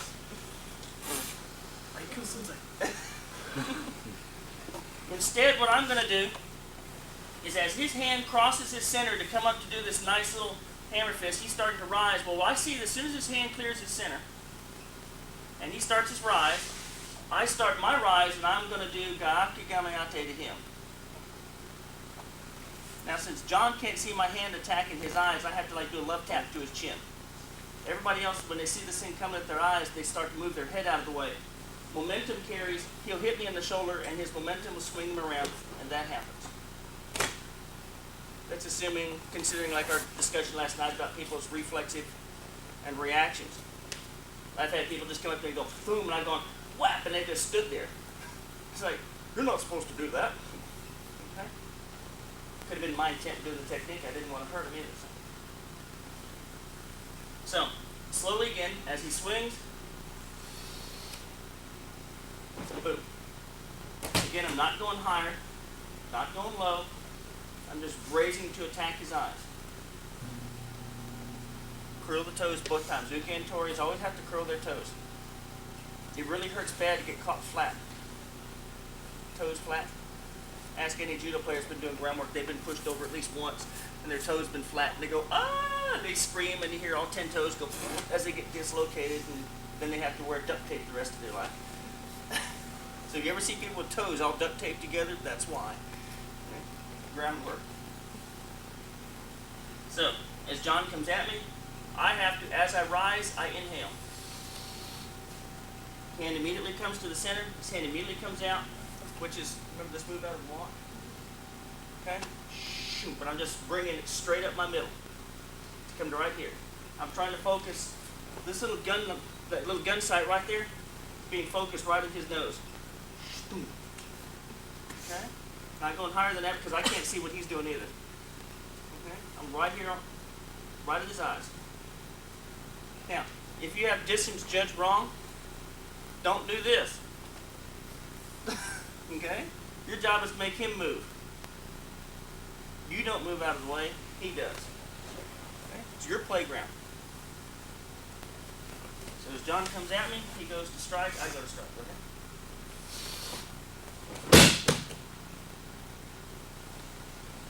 If you don't do anything else at all, but just get up off your knees, when he hits you, the only thing he's going to hit you with is forearm to your arm. But if you just sit there and pick your nose, you're going to get slammed. Okay?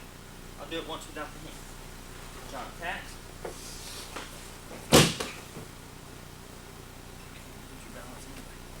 Momentum carries you over. Because now all of a sudden, he's got this nice, wonderful forward momentum, which is causing a torque going.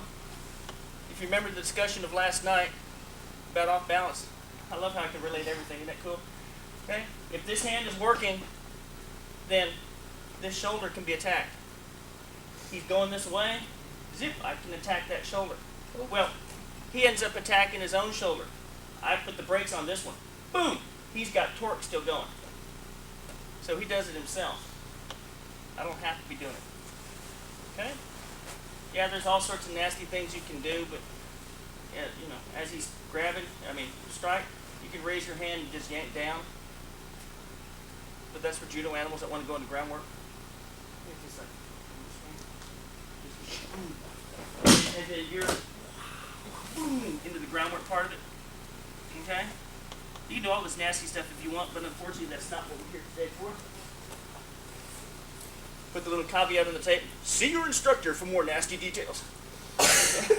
You ever read those books that say this? really want to learn how this goes, see your instructor. Secret part of this, inhale, curl the toes. The other secret part about this is when you're rising, if you get it down now, you won't have to struggle with it for two other techniques later on down the way, which is as you're coming up, don't lean with your shoulders first and then try to push your butt up. Don't try to push your center back underneath your shoulder blades. Because you'll be putting your head right into his chest or into his other fist down here. Remember, John's a karate guy. Boom. He's never going to give just the one strike. He's going to be going. He can hit you with 3 things at a time because he has to have one foot at least to stand on balance. Okay? So you know you got to worry about 3 different appendages. So I don't want to do this. Instead, instead you want to use these nice big thigh muscles like you sword swingers know. You want to use these nice, great big thigh muscles and to come straight up using these thigh muscles. Don't lean forward. That's going to hit you in this, oh, Mr. Williams, my legs are killing me. Okay, so that's why. Use these muscles here. You ever watch people get out of a chair? They go, and then push themselves up out of the chair? Well, we're not going to do that. You get out of a chair nowadays, I want you to scooch to the edge of the chair, then just stand up.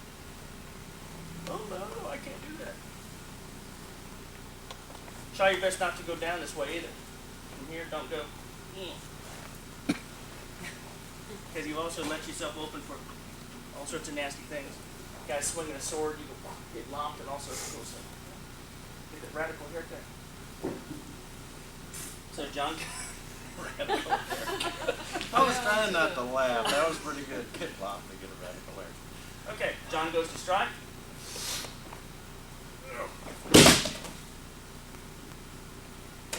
Yeah. Questions on that? It's like number 2 of the Big Ten. It's the easiest looking to do, but I think technically one of the hardest ones to do because the timing has to be just like so sweet. And this is the same thing. Your timing has to be just on it. As he's coming around, you have to be up and on it like that. Okay. Questions? Try that. It's like from now on, my gi is going to be a pink furry bunny rabbit suit. One ear up and one flat. Okay. No, okay. You're not okay. You're going to go that way. I'll get over here because I'm going to use this on your ass in just a minute. Okay. All right. When we have mass in motion, what happens? You're a bunch of NASA engineers. Can't stop. Can't stop fast, can it? Not unless we've got rockets. So, is Tim raises up to hit me. Now hit me. Don't hit me. What we've got here is we've got a 50-pound bag of horse feed right here. And we've got something we've got energy exerted right here that's throwing this 50-pound bag of horse feed this way. Now, if I take a pole, where's a brass pole when you need one? If I take a pole, and if just let it. Okay, now hit me, now swing it, just hit me when it goes over here. See how we have this energy around this pole right now? Okay. Okay, so he's going to hit my ass now. Hit me good. I don't really have to do much except enter into his, what do you want to call it, mind? It's mine, his face. Now the hand comes up for my protection, but the fact remains is if you really hit me, that you're cute. And I come in here, and this arm code is still gonna block the eyes, but you're entering into his circular action. You're setting up this action that's creating the energy wrapping around a toe and this 50-pound bag of feed going this way. And that's that. It's just that simple. And it relates back to the fact that, come here, just a minute, stand. Later on in your kata, when you're doing the sword kata, and he's making the straightest tack down, and you step in, and you can't shear, that's your same thing. What's happening is I'm entering into, what's this one? Trying to figure out what I'm doing. So I'm entering into this space right here. And all I'm really doing is just taking a stupid step. Medium, so I can talk. So, 1, 2. Okay.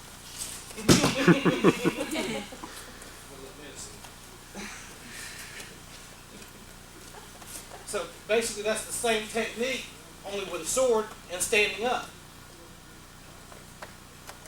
I mean, do it, and I'll show you.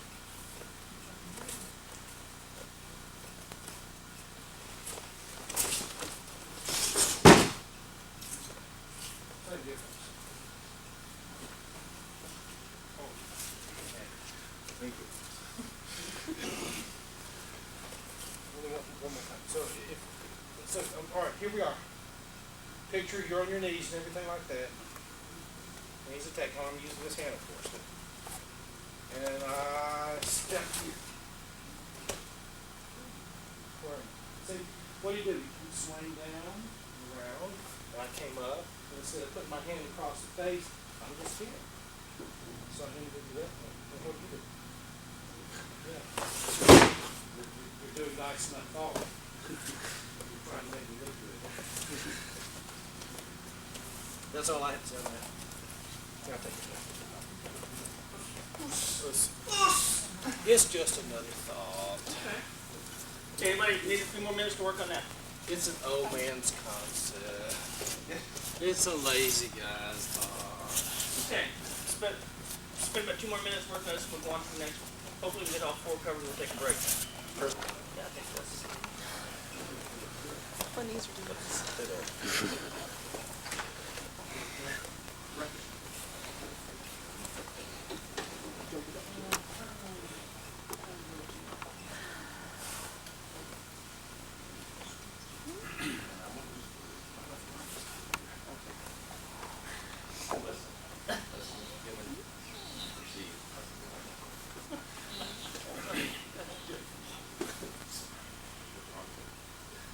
Okay, next one is Kotagaeshi.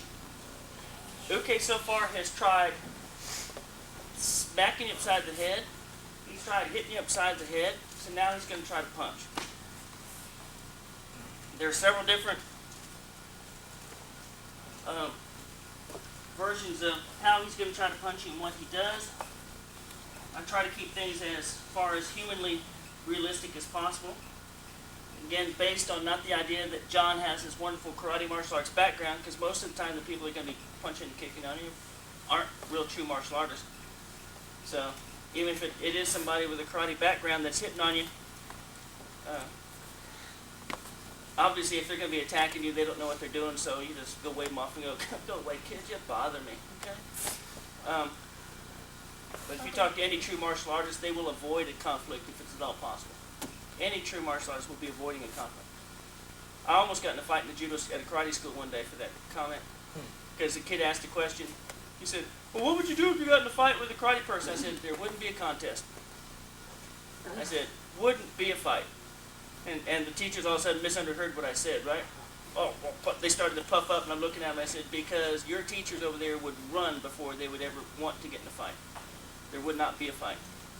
I said, the person I'd have to worry about is your happy ass, who's only going to be in here 6 weeks, learn 2 katas, 3 punches, and a kick, and thinks that they're tough. And then teachers, I go, yeah. What do you say? So most people who have been in the arts for forever, they don't like to advertise the fact that they've been in the arts. They will use this stuff only as a last resort. Even that's what the textbooks say, oh, you should only do this, that, and the other. Yeah, there are a few of those who go off to the dark side. There are those. I mean, unfortunately, people being what they are can be possessed. That's right. Where's your... Luke, I'm your father. Darth Bubba will be here later. So this time we're worried about a punch. He's going to assume again that I'm not moving. Slowly. John raises and he goes to do one of these wonderful karate punches. Boom. And just blast my solar plexus into next week. The fun part happens now when you start dealing with circles. As he pulled, there's many opportunities to take advantage of circles, and we're only going to take advantage of one of this technique, but just for the sake of discussion, when he pulled the arm back, he did 2 circles. His hand was here. So as he pulled the arm back, he rotated this way, and he's rotating this way, which is causing this rotation. And he's causing this rotation. So now, once he gets wound up, so if you catch his timing just so, if you just happen to be sitting here and he gets, put your hand back down, and he decides to go into this punch, you can catch anything before it happens and just continue the circle. Again, that's assuming you're also not sitting out here in space picking your nose and doing whatever and you're being aware of what's happening. So once he gets wound up into this, he has to unwind. And which is funny because Ishinryu doesn't teach, by the way, Ishinryu karate does not teach this rotation with the hand. Ishinryu karate is a straight out punch with your elbow no further than your center, than your body. That's as far as they'll punch. They won't do these big blast and extend the arm punches. Ishinryu, just for grins, to know that Ishinryu karate is an infighting system. And it's like, boom, they're very close infighting. And they don't unwind the curl. They also don't do any kicks higher than the waist. Yeah, that's an old person's martial art. It's also not a Korean art, but let's show how fast we are. Boot to the head, okay? So, John has curled and he's uncurled. Now, remember that motion I was telling you about? Don't lean forward to give up? Because this is one of those ones where if you lean forward into this thing, as you're going to stand up, you're going to walk into that punch, and you won't be able to stand up fast enough. So as John unwinds, I rise and turn at the same time. It's not rise then turn, it's rise and turn. You ever find this in your dojo, Harry, that people don't listen to what you say? No. Well, that's true, because you beat on yours with a stick. So. After 15, 20 years, Since I have so many engineers, I have to explain it to them. It is not rise then turn, it's rise and turn. It's not rise, comma, turn. It's rise, turn, one word. Rising turn. The Germans are good at that. They like to make about listing 8 words together and make one humongo compound word. I'm in Alabama, we just say get your butt up and turn. Well, see, that's one word. Yes, sir. That's a German word. Get your butt up and turn is one word. Yeah. It is extremely German. Mm-hmm. And there's a whole bunch of vowels in there that you can't say usually in there either. So as John goes to move, are we at the right angle for this? We need to turn. As John comes up, I'm going to rise with my, go ahead. I rise with my thighs and turn. Now, I'm not using hands yet. Okay? Notice I've got the knee open out here, come up on the toes. Open the toes and these toes. Okay? That's the first important motion. Remember I told you this is going to come back to haunt you? You're going to see it one more time later on. Okay. Now, as far as hands go, as John comes to strike me, I'm going to drape over his hand. I'm not grabbing, I'm just draping and then I'm carrying it out. But one thing I'm not doing is carrying him out. This is real sneaky. We discussed this in class the other day. I'm not carrying him out this way, which is down the line of his force. I'm carrying him out just outside the line of his force, causing him this little weakness in this corner over here. Can you also get the camera see that? You want me to turn the other way so you can see it? Yeah. Go ahead. This way? Yeah. Turn, just hop to your right a little bit. Right there. Okay? As John comes up, if I don't do anything, he's going down the line of his force. He's going to continue straight down that way, and he's strong. He's got 3 legs here to work on. One more turn. All the way around, please. Oh, my back to you? Yes. Okay. Yeah. This way. We're just not where we were. Just turn the other way. Okay. As John goes to strike, I come up, and see, he's going straight down the line of that force. What I'm going to do, it's going to be hard to see for just a minute. Go back out there. What I'm going to do with this hand is ever so slightly, I don't know if you can see this. You see this line of the feet? Mm-hmm. See this line of his feet, which is actually this knee and this hand? Mm-hmm. I'm going to take this hand and do this with it. taking it perpendicular to that line.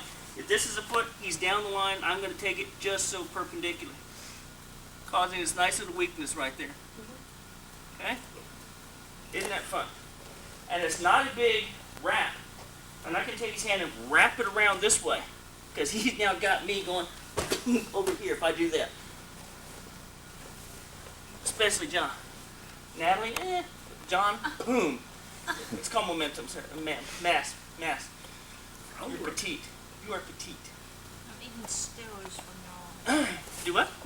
I'm going on steroids from now on. Just as long as you're not anabolic and you start shaving and everything. Okay? So what I'm going to do is I'm going to drape. His hand goes this way. I'm going to lead him out just ever so slightly this way. This is what's going to help cause him to react a little bit. Because he's off balance, and so he's going to want to push himself back. If he's over here, the only thing he's going to be able to do is just pull the hand back without causing any kind of reaction. Over here, if he pulls the hand back, his elbow drops and he just loses all strength. It's the difference between here and here. It's just only an inch or two. So I create the off balance. He pulls the hand back. Now my knees, I've opened up here. I'm going to come back to the same spot. This is one of those dynamic movements where you're up, you open, your knee comes right back to where it was, you open the other way. Your hand is going to come over here and wave. This is actually an outrigger to help you out. He's got mass over here. This hand is helping you out over here as an outrigger to help counterbalance his little mass over there. When your knee hits the ground, your hand's on the ground, you open up, you do the throw, and once you've done the throw, you're in this posture. Boom. You now do the exact same thing to the other side. So on balance, the whole technique balances out the same way once again. So you've done this, you're over here, you've done this, boom, boom, boom. Motion. The technique is balanced on both halves of the technique.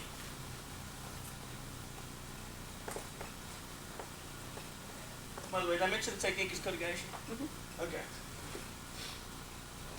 Forgot. I said that or not. Okay. So as John goes to strike, up, turn, break, he pulls back, boom, right here. Now, I can't dictate to where I'm going to throw it. Okay? I'm going to try to throw to where it hits down the line of his foot and kind of sort of down the line of my foot. But I'm not going to go off this knee like this because I have nowhere to go. Remember, you opened up this way? Well, here's the other after technique. You've opened up now. Boom. And now you let him go out this way, wherever he is that he just chooses to go. Okay, we'll come up to one knee and just do a break fall off that knee. Again, this is the CY fall for him. If he does anything else, then the kata sort of sucks, and he goes, and you just sit there and go, let me know when you're done rolling. And then, okay? He's still moving.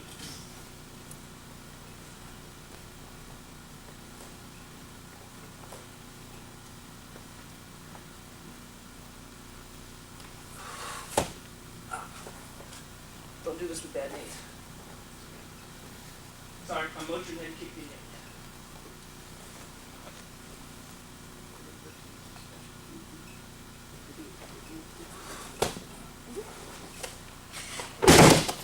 Now, from here, you knee walk down. That's why your leg is kind of sort of opened up. I have to do this, unfortunately. I cannot, my knee just won't take that knee walk right now. So I'm going to end up here. Pull, which is the other half of this technique. Once he gets flipped over, rise, lock the hand to your chest, inhale.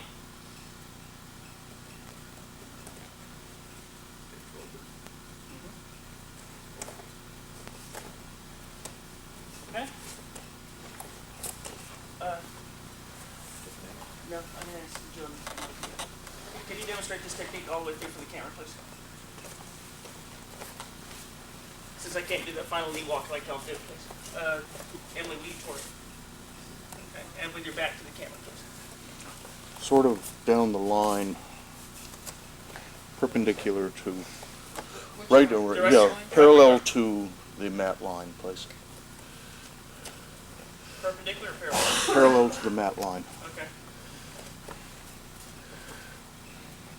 I'm asking them to do it just because I can't do that final knee walk, so you can get to see how that technique will come through.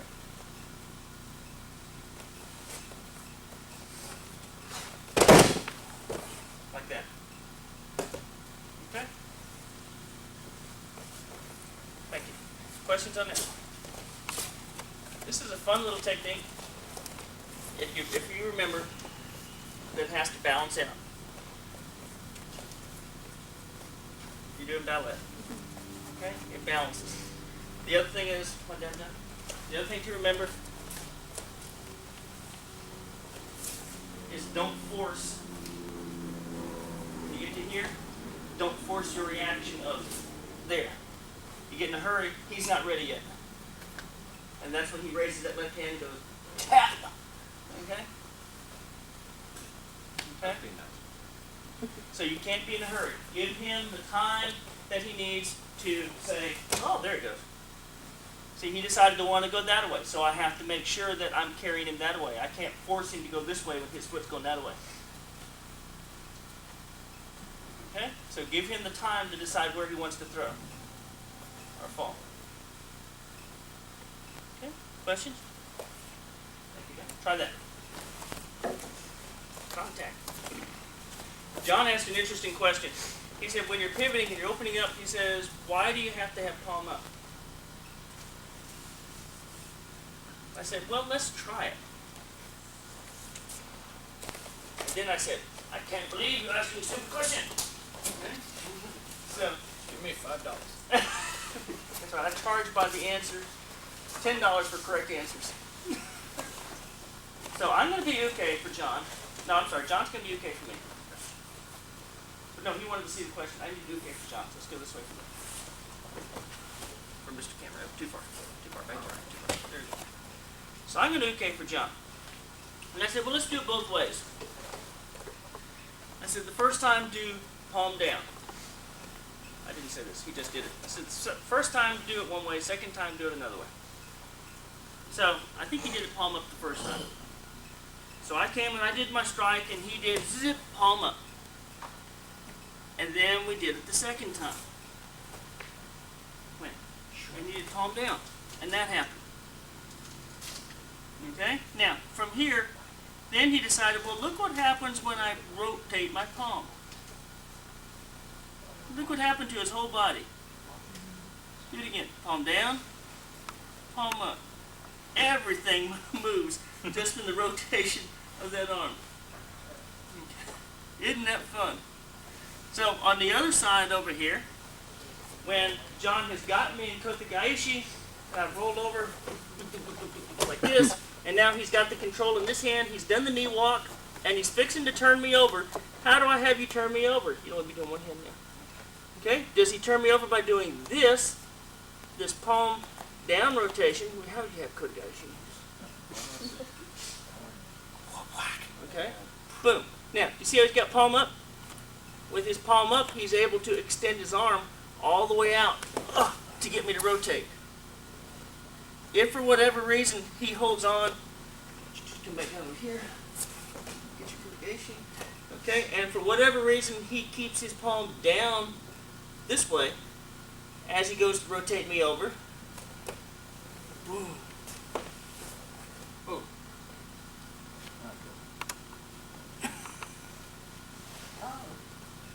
Not good. Palm up. I was about to get counter thrown right there. Okay, yeah. So palm up.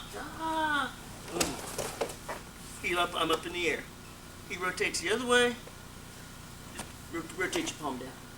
Rotates palm down, and he's in a pushing posture.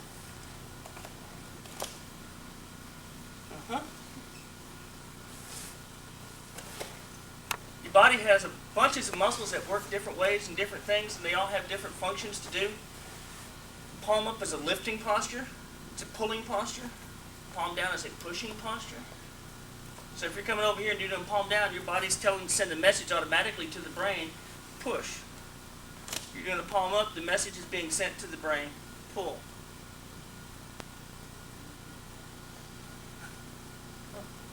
That's why I could never understand pull-ups. Why are they putting your hands this way?